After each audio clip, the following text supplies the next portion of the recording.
જ્યારે યજ્ઞ કરી ત્યારે દેહ શુદ્ધ જોઈએ, કાળ શુદ્ધ જોઈએ, કર્મ શુદ્ધ જોઈએ, દ્રવ્ય શુદ્ધ જોઈએ, 6 ની શુદ્ધિ જોઈએ.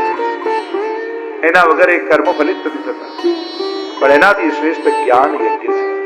અને એટલે જ્યારે પણ આપણે શ્રીમદ ભાગવત જીવત શ્રીમદ ભાગવત જ્ઞાન યજ્ઞ, શ્રીમદ ભગવદ ગીતા જ્ઞાન યજ્ઞ કહીએ છીએ. ભગવાન કહે દ્રવ્ય યજ્ઞ થી પણ શ્રેષ્ઠ જ્ઞાન યજ્ઞ છે. કારણ કે આ જ્ઞાન યજ્ઞ એવું છે કે એમાં સર્વ કર્મોની સમાપ્તિ થઈ જાય છે.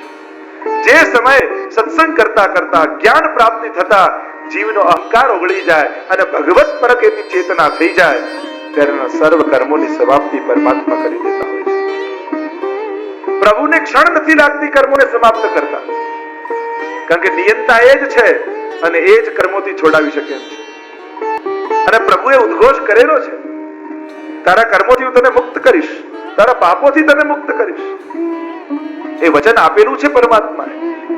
અને એટલા માટે જીવે જ્ઞાન યજ્ઞ કરવું અને જ્ઞાન યજ્ઞ દ્વારા પોતાની મતિને ભગવાનમાં સ્થિર કરવું. ઉપદેક્ષંતિ તે જ્ઞાનમ જ્ઞાનિનઃ તત્વદર્શિનઃ તદ વિધિ પ્રણિપાતે. કઈ રીતે જવું એની વિધિ બતાવી પરમાત્માએ. એની વિધિને તું જાણ. ગુરુ પાસે જવાની વિધિ છે, પ્રભુ એ વિધિને બતાવે. સૌથી પહેલા પ્રણિપાતે, ત્યાં જઈને દંડવત પ્રણામ કરે.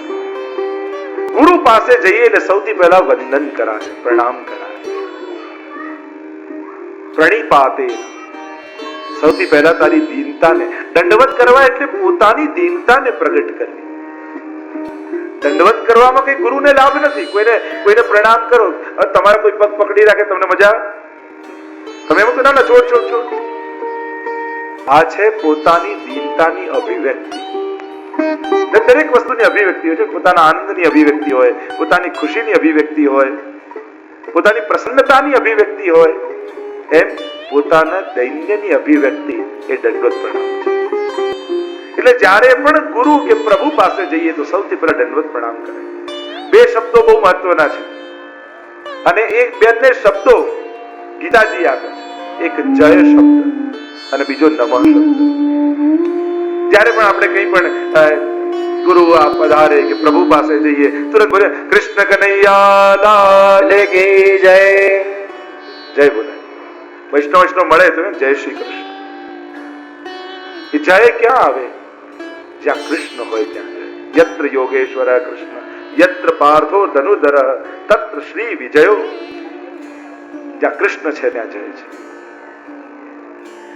દૂર હોઈએ ત્યારે જય બોલાય, નજીક જઈએ ત્યારે નમઃ થાય, ત્યારે નમન થાય. મન પ્રભુને ધરી દેવું એ જ નમન છે. ગુરુ પાસે જવાની વિધિ સ્વયં પરમાત્મા બતાવે છે કે કેમ જવું. આ પ્રકાર છે. સૌથી પહેલા તદ વિધિ પ્રણિપાતે, સૌથી પહેલા દંડવત કર, પ્રણામ કર. પ્રણામ કરી તારી દીનતા, તારી જિજ્ઞાસા, તારી પાત્રતા ને અભિવ્યક્ત કરે. પછી પરિપ્રશ્ને, ક્યારે? સેવયા, પછી એમની સેવા કર. સેવા દ્વારા આત્મીયતા ભાવ કેળવ.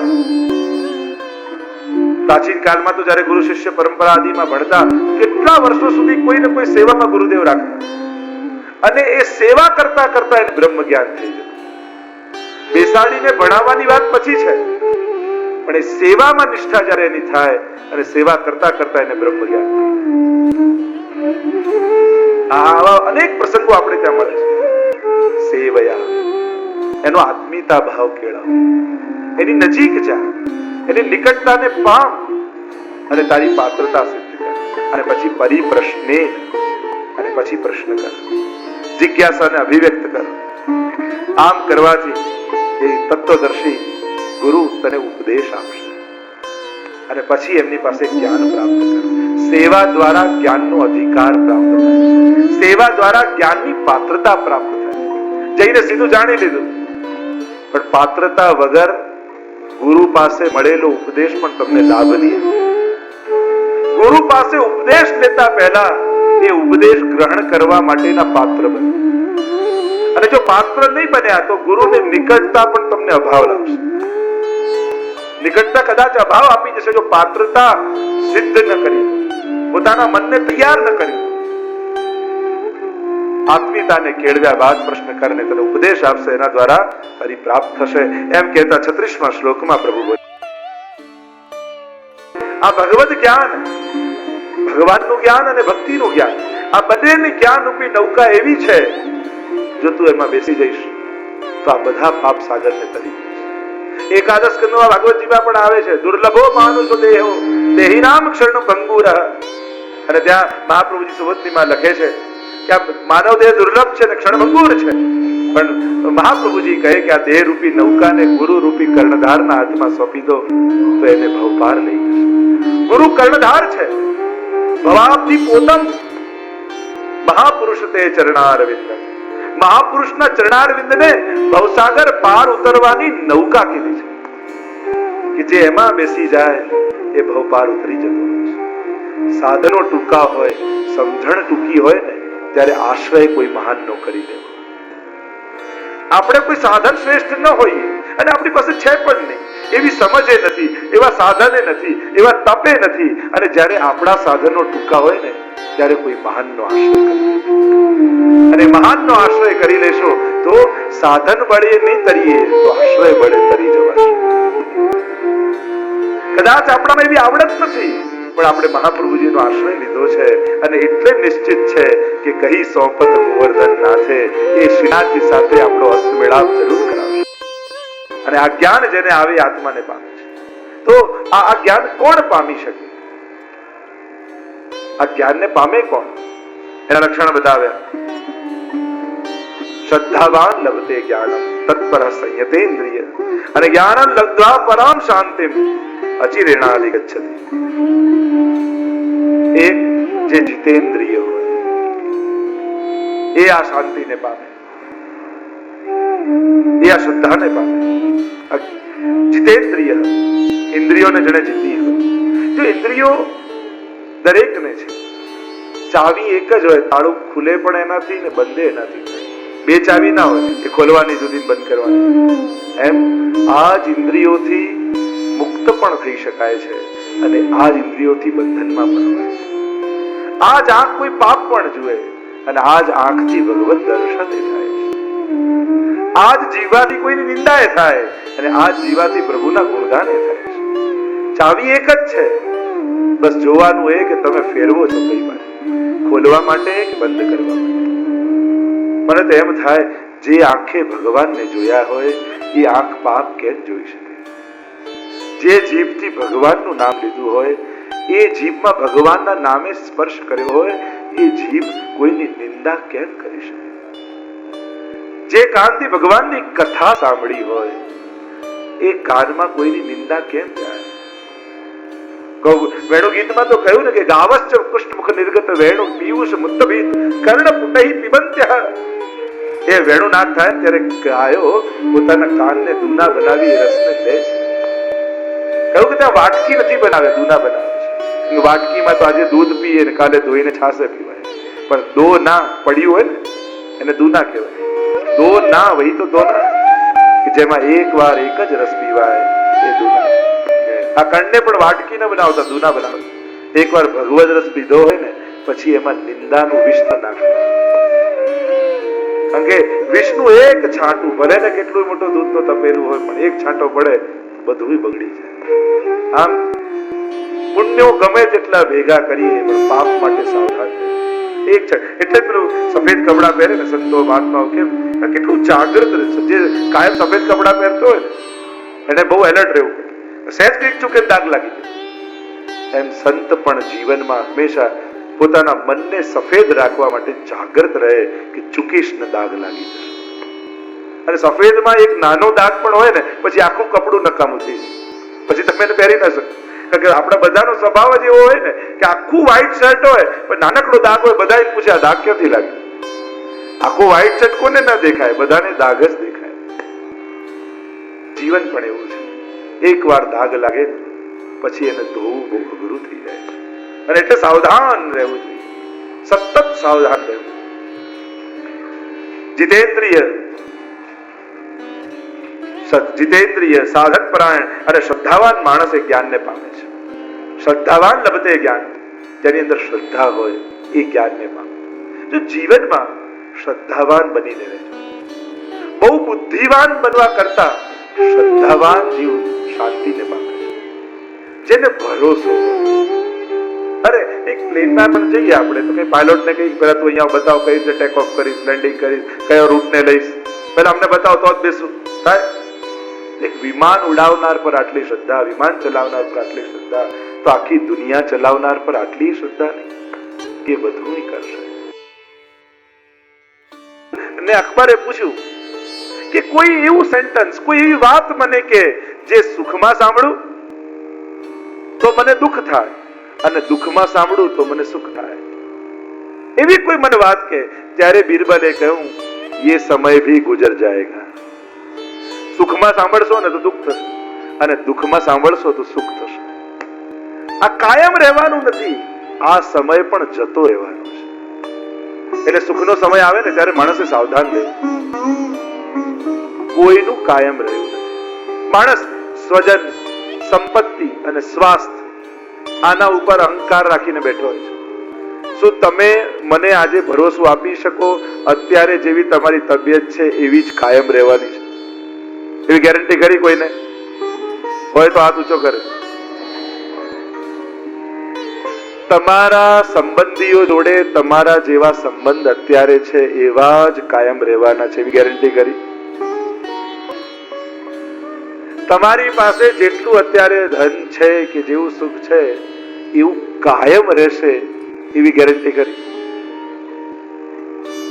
તમે જેના પર હું આમ કરો છો એ બધી વાત પર તમને ભરોસો નથી કે આ કાયમ છે. આ જવાનું છે. સંસાર જે સરતું રહે એ જ સંસાર છે. પરિસ્થિતિઓ બદલાતી રહે છે અને એટલે સારું કરવું છે ને તો સારી પરિસ્થિતિઓની રાહ ન જોતા. સંકલ્પ થાય ને કરી લેજો. એક વ્યક્તિ દરિયા કિનારે ઉભો હતો ને કલાક થઈ ગયો એટલે કોઈએ પૂછ્યું કે શેના માટે ઉભો છે? ના, કે હું રાહ જોઉં છું આ મોજાઓ શાંત થાય પછી નાવા જાઉં. તો ક્યારે થવાનું છે? એમ પરિસ્થિતિ સારી થાય પછી સત્કર્મ કરું એવી રાહમાં બેઠા રહેશો તો ક્યારેય નહીં કરી શકો. સારા વિચાર આવે ને તો તુરંત અમલમાં મૂકી દેવા. ખરાબ વિચાર આવે તો થોડો સમય આપો. સારા વિચારને જો લાંબો સમય આપશો ને તો આ સંસાર તમારા સારા વિચારોને બદલી નાખશે. કંઈક સારું કરવાનું વિચાર્યું હશે ને અને જો લાંબો સમય આપ્યો તો આ લોકો બદલી નાખશે. હવે અત્યારથી ક્યાં આવું થતું હશે, અત્યારથી કોઈ કથા સંભળાતી હશે, અત્યારથી કોઈ સેવા પધરાવતી હશે, આમ કરી કરીને તમારી અંદર બીક બેસાડી દેશે, તમારું મન ડગાવી દેશે. અને એટલે સારો વિચાર આવે એટલે સત્કર્મ રૂપે તુરંત કરી દેવું. અર્જુનને ભગવાન કહે છે આ સુખ દુઃખ, આ ઠંડી ગરમી એટલે અનુકૂળતા પ્રતિકૂળતાઓ આ બધું તો જીવનમાં ચાલ્યા કરશે. તું આનાથી ભાગીશ નહીં, તું આને સહન કર. ત્રિદુઃખ સહનમ ધૈર્યમ મામૃતે સર્વતઃ સદા તક્રવત દેવદ ભાવ્યમ જડવત ગોપ ભાર્યાવત. મહાપ્રભુજી પણ એ જ કહે છે ત્રણેય પ્રકારના દુઃખોને સહન કરવા. આદિ ભૌતિક, આધ્યાત્મિક અને આદિ દૈવિક ત્રણ પ્રકારના દુઃખો કયા છે. દેહ સંબંધી દુઃખો, ઇન્દ્રિય સંબંધી દુઃખો અને આત્મા સંબંધી દુઃખો. આ ત્રણ પ્રકારના દુઃખો જીવને હોય છે. આ ત્રણેય પ્રકારના દુઃખો સહન કઈ રીતે કરવા? તક્રવત દેવત ભાવ્યમ જડવત ગોપ ભાર્યાવત. દેહના દુઃખો તક્રવત સહન કરવા. તક્ર એટલે છાસ, અને છાસ માંથી જેમ બધું જ માખણ કાઢી લેવામાં આવે અને પછી એમાં કઈ ન રહે, કોઈ સાર ન રહે. સંસારને પણ એવો છાસની જેમ ગણો કે આમાં કોઈ સાર નથી અને આજ સુધી એમાંથી કોઈ સાર કાઢી શક્યું નથી. સંસાર પ્રતિપલ આપણી શ્રદ્ધા તોડે છે કે મારામાં શ્રદ્ધા ન રાખીશ, મારામાં શ્રદ્ધા ન રાખીશ, એમ પ્રતિપલ સંસાર પોતાનામાંથી શ્રદ્ધા આપણી તોડે છે. છતાંય સંસારમાંથી શ્રદ્ધા જતી નથી અને ભગવાન દરેક ઘટનાઓમાં પોતાનામાં શ્રદ્ધા બેસાડે છે. છતાંય ભગવાનમાં આપણી શ્રદ્ધા બેસતી નથી. સંસાર જોજો કેટલા અનુભવ આપણે સંસારના કરી લીધા, છતાંય સંસારમાંથી માણસને રસ જતો નથી. આ દીકરો નહીં તો દીકરી સાચવશે, દીકરો નહીં તો આ કરશે, એમ કરીને આપણી સંસાર પ્રત્યેની શ્રદ્ધા વ્યક્તિઓને બદલ્યા કરે પણ શ્રદ્ધા ઉઠતી નથી. વ્યક્તિઓને બદલ્યા કરે પણ શ્રદ્ધા ન જાય. શક્રવત, મહાપ્રભુજી કે છાસની જેમ એને નિસ્સાર ગણી લો. દેહવત, જડવત, કઈ રીતે રહેવું? જેમ જડ ભરતજીનો પ્રસંગ આવે છે ને, જડની જેમ રહે છે. અને ગોપ ભાર્યાવ્રત, ગોપ ભાર્યાને એવો પ્રસંગ આવે છે કે એના જીવનમાં એને એટલા બધા દુઃખો સહન કર્યા, અને એકવાર માથે દૂધની મટકી લઈને જતી હતી ને દૂધ ઢોળાઈ ગયું, માટલી ફૂટી ગઈ, હસવા લાગી એ જોઈને. સખીઓએ પૂછ્યું, દૂધ ઢોળાયું ને એમાં હસે છે કેમ? ત્યારે કહ્યું કે જીવનમાં મેં એવા દુઃખો જોયા છે કે આ દુઃખ જોઈને તો હવે હસવું આવે છે. એમ જીવનમાં કોઈ દુઃખ આવે ને તો એનાથી પહેલા તમે જે મોટું દુઃખનો અનુભવ કરેલો ને એને યાદ કરજો તો આ દુઃખ નાનું થઈ જશે. જેમ સુખ આવે ત્યારે આપણે કોઈ મોટા સુખીને જોઈએ છીએ, અને મોટા સુખીને જોઈએ આપણા કરતા વધારે સુખીને, એટલે આપણું સુખ નાનું થઈ જાય. એમ દુઃખ આવે ને ત્યારે આપણા કરતા વધારે દુઃખીને જો, જેથી દુઃખ નાનું બની જાય. દુઃખ તો જીવનમાં સહજ રહેવાનું સ્વાભાવિક છે, પણ એને સહન કરવાની વૃત્તિ રાખો. એમ ભગવાન અહીંયા કહે ત્રણેય પ્રકારના દુઃખોને સહન કર. અને આમ કહેતા 16મા શ્લોકમાં પ્રભુ સમજાવતા કહ્યું, ન ભાવો વિદ્યતે સતઃ, અસતની ક્યાંય સત્તા નથી અને સતનો ક્યાંય અભાવ નથી. ભગવાન આગળ સમજાવે છે કે અસત શું છે ને સત શું છે. આ શરીર એ તો નાશવંત જ છે અને નાશ થવાનું જ છે. અર્જુન, તું કરે કે ન કરે, જે નાશવાન છે એ કોઈનાથી બચી શકવાનું. અને આ દરેક શરીરની અંદર રહેલી આત્મા એ સત છે, એને તું ગમે તેટલા પ્રયત્ન કરીશ પણ કોઈની આત્માને તું મારી શકવાનો, શરીરને તું બચાવી શકવાનો નથી અને કોઈની આત્માને તું મારી શકવાનો. જે સત છે એનો ક્યાંય અભાવ નથી અને જે અસત છે એનું ક્યાંય અસ્તિત્વ નથી. એમ સમજાવતા પ્રભુ આગળ કહે, બધા એક સાથે મળીને ગીતાજીના શ્લોક ગાતા હોય તો કેવું સુંદર વાતાવરણ લાગે. ભગવાનની આ વાણી છે, અદ્ભુત વાત પ્રભુ કરે છે. મૃત્યુને આટલી સરળ અને સહજ રીતે કોણ સમજાવી શકે? મૃત્યુને આવું પોઝિટિવ રીતે આજ સુધી દુનિયાના કોઈ ધર્મગ્રંથે આવી વ્યાખ્યા નથી કરી. વાસાંસि જીર્ણાનિ યથા વિહાય. જેમ આપણે કપડા પહેરીએ ને અને કપડું મેલું થઈ જાય, જૂનું થઈ જાય, એટલે સવારે ઉઠીએ એમ થાય કે ચલો જૂના કપડા કાઢી નાખીએ, નવા કપડા પહેરી. એમ આ શરીર પણ, આ આત્મા પણ જ્યારે શરીર જૂનું થઈ જાય, ક્ષીણ થઈ જાય, ત્યારે આ શરીર રૂપી વસ્ત્રને, જૂના શરીર રૂપી જૂના વસ્ત્રને છોડી અને નવા વસ્ત્રને ધારણ કરી લે છે. કેટલું સહજ રીતે મૃત્યુને સમજાવ્યું ભગવાન. ક્ષીણ થઈ જાય. જેમ તમે 80-90 વર્ષે થાય, જેમ કોઈ તમે ગાડી લો, કપડા લો, કોઈ વસ્તુ લો અને ધીમે ધીમે એ ગાડીના એક સ્પેર પાર્ટ બગડવા લાગે, ત્યારે તમને એમ થાય ને ચલો હવે આ ગાડી બદલી નવી લઈ લઈએ, જે સારી ચાલે, એની સ્પીડ સારી હોય, એની બધા નવા એના ઉપકરણો હોય, તો ત્યારે તમને જ એમ થાય કે હવે નવું ધારણ કરી લે. એમ આત્મા પણ રથી છે. આત્માનમ રથિનમ વિદ્ધિ. એ પણ જ્યારે આ દેહરૂપી રથને ચલાવતો હોય અને રથના ક્યારેક પૈડું બગડે, ક્યારેક એના ઘોડાઓ બીમાર પડે. આ ઇન્દ્રિયો એ જ ઘોડાઓ છે ને, અશ્વ છે, અને એક ધીમે ધીમે બગડવા લાગે. જેમ ધીમે ધીમે કારમાં જેમ ઓન, ઘણી કાર એવી હોય ને કે ઓન સિવાય બધું જ વાગતું હોય, તો 80-90 વર્ષે આ ગાડી પણ એવી જ થઈ જાય અને એમ થાય કે હવે બદલી દઈ. ભગવાન પણ કહે છે, તું મારનારો નથી, તું બચાવનારો નથી. આ આત્મા જે અનંત યાત્રાને કરતી કરતી આવે. ભાગવતજીમાં પણ ચિત્રકેતુનું આખ્યાન આવે છે ને કે જયારે ચિત્રકેતુ રાજા હતો ને એને કોઈ પુત્ર નતો ને કૃપા થઈ મહાદેવજીની પુત્ર થયો અને હર્ષશોક નામનો ને એની પત્ની, બીજી પત્નીએ મારી નાખ્યો. એને થયું કે આ રાણીને દીકરો થયો ને અમારે નથી, એટલે રાજાને વધારે માનીતી થઈ જશે. અને આટલા વર્ષે બાળક થયું ને પણ જતું રહ્યું. ખૂબ પ્રલાપ થયો. કૃપા થઈ સંતોની ને એ જીવાત્માને બોલાવવામાં આવ્યો રાજાની આગળ. અને જીવાત્માને કહ્યું કે જો તારા વિયોગમાં તારા માતા પિતા રડી રહ્યા છે, ત્યારે જીવાત્માએ કહ્યું કે કયા જન્મના માતા પિતા? હું તો અનેક જન્મોની યાત્રા કરતો કરતો આવ્યો અને દરેક જન્મમાં મારે કોઈ માં હતી ને કોઈ પિતા હતા. કહ્યું કે જેમ ફૂલની ઉપરથી કોઈ પવન જાય ત્યારે ફૂલની સુગંધ લઈને જાય ને પાછું એને આગળ જઈને છોડી દે, એમ જીવાત્મા પણ જ્યારે આ દેહને છોડતો હોય છે ત્યારે બધી જ દેહની વાસનાઓને મૂકી અને આત્મા આગળ નીકળી જતો હોય છે. એમ જ ભગવાન કહે કે અર્જુન, તું મારનારો નથી, તું બચાવનારો નથી, તું કોઈને જીવાડનારો નથી, તું કોઈને મૃત્યુ આપનારો નથી, તું તો કેવલ એક ક્રિયાને નિમિત્ત છું. મૃત્યુ માટે નિમિત્ત બનીશ પણ મૃત્યુ તું નથી આપતો, કારણ કે જેને હું બચાવવા માંગુ એને મૃત્યુમાંથી પણ ઉભો કરી દઉં છું. એટલે તું એમ માને છે કે મૃત્યુ આપીશ, એ તારું અજ્ઞાન છે, આ તારો મોહ છે. તને આમાં કોઈ પાપે નથી રાખવાનું કે તું મારનારો છું જ નહીં. હું છું કાલ, હું જીવાડનારો મારનારો. આપણને એમ લાગે કે આમ ગયા ના બાપુજી, આમ ગયા ના આમ ગયા, તો કોના રહ્યા છે કે આપણા આમના રહેશે? બધા જ જવા વાળા છે. કોઈ ઘણા ઘર એવા હશે કે જ્યાં કોઈનો જન્મ નહીં થયો હોય, પણ કોઈ પરિવાર એવું નહીં હોય કે જ્યાં કોઈનું મૃત્યુ ન થાય. નિશ્ચિત છે મૃત્યુ જ સત્ય છે.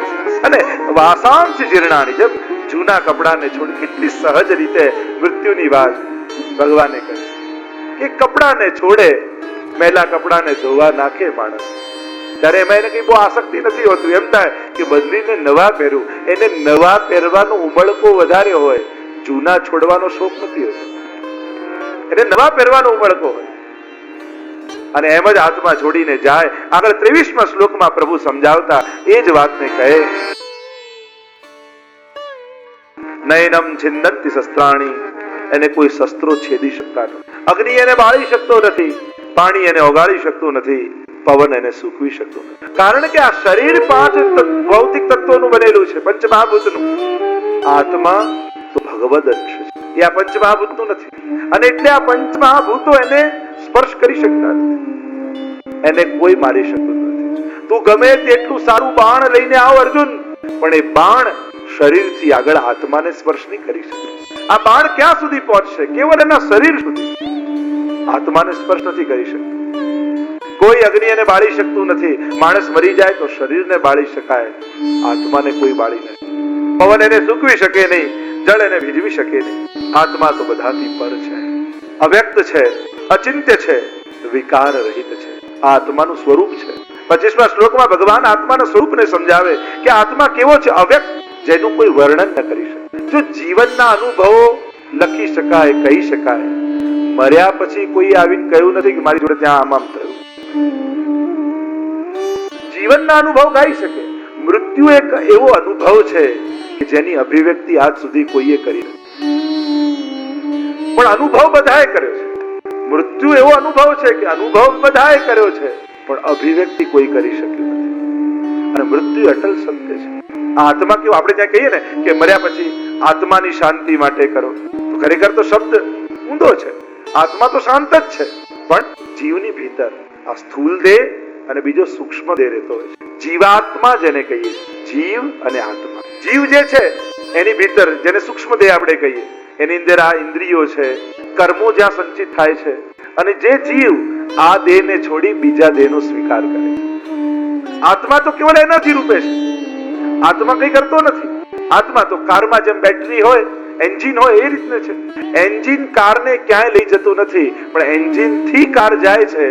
કાર જાય છે, એનો ચાલવાની શક્તિ એન્જિનમાં છે, પણ ક્યાં લઈ જવી એ સ્ટેરિંગ પર આધાર રાખે. તો આત્મા માણસને કઈ કરાવતું નથી. જેમ પંખો લાઈટને કારણે ચાલે, પણ એ લાઈટ પંખાને ફેરે, એક પંખાની સિસ્ટમથી હવા આવે, એ વિદ્યુતને કારણે હવા નથી આવતી. એમ આત્મા ભીતર બિરાજ્યો છે. જેમ રમકડામાં સેલ હોય ને, અને સેલને કારણે રમકડું એક્ટિવ થાય, તો સેલની જેમ આત્મા છે. પણ આત્મા પોતે કંઈ કરાવતું નથી. એ કેવું છે? લોકો એમ કે ભગવાને બધું કરાવ્યું, તો ભગવાન તો કે હું નથી કરાવતો. આત્મા રૂપે કેવલ એન્જિન રૂપે હું છું. કર્મણ્યેવાધિકાર હસ્તે માં ફલિષુ, આગળ આવશે. કર્મમાં તો તને સ્વતંત્ર બનાવું છું. તો આત્મા કેવો છે? તો કે અવ્યક્ત, જેનું કોઈ વર્ણન ન કરી. શરીર વિશે કહી શકાય, મન વિશે કહી શકાય, ઇન્દ્રિયો વિશે કહી શકાય, આત્મા વિશે કોઈ કઈ કહી શકે. અચિંત્ય છે, વિકાર રહિત છે. આત્મામાં કોઈ વિકાર નથી આવતો. તો તો આત્માની શાંતિ માટે આપણે કોઈની પાસે કંઈ કરતા નથી, એ જીવની શાંતિ માટે કરીએ. અને એટલે જીવનો મોક્ષ ક્યારે થાય? ત્યારે જીવ અને આત્મા આ બંને છૂટા પડી જાય, ત્યારે જીવનો મોક્ષ થયો કહેવાય. અને આ જીવની અન્ય અન્ય લોકોમાં ગતિ થાય છે. આત્મા સાથે જીવ જોડાયેલો હોય છે અને એ પછી બીજા દેહને ધારણ કરે, અન્ય લોકોમાં જાય. પણ જયારે જીવ અને આત્મા છૂટા પડી જાય, ઘણી વાર છાપામાં વાંચી તો આપણને શું આવે? બહુ દુઃખ સાથે જણાવવું પડે છે કે આ શ્રીજી ચરણ પામ્યા. શ્રીજી ચરણ પામે ને દુઃખ સાથે કેવું પડે? શ્રીજીના ચરણે જાય તો આનંદ હાથ કહેવાય ને, પણ એ શબ્દપ્રાસ મળતો નથી. દુઃખ સાથે જણાવવું પડે શ્રીજી ચરણ પામ્યા, પણ મૂળ ઉદ્દેશ્ય એવો હોય છે કે જીવ ગયો એનો ખેદ હોય. કારણ કે હવે આપણા કામનો રહ્યો નહીં. મૂળ સંસારને દુઃખ શું હોય? કારણ કે જે ગયો છે એને શાંતિ થઈ ગઈ, એને તો આનંદ થઈ ગયો, પણ હવે આપણા કામનો રહ્યો નહીં એનું દુઃખ હોય સંસાર. ઘણા લોકો તો છાપામાં વાંચે કે આ નથી રહ્યા, ત્યારે ખબર પડે કે આ હતા એ ખરા, એમાં કે હવે આ નથી રહ્યા. તો અવર્ણનીય છે, વિકાર રહિત છે. આત્માને કોઈ પણ વિકાર થતા નથી. સુખ દુઃખ એ મનના વિષય છે.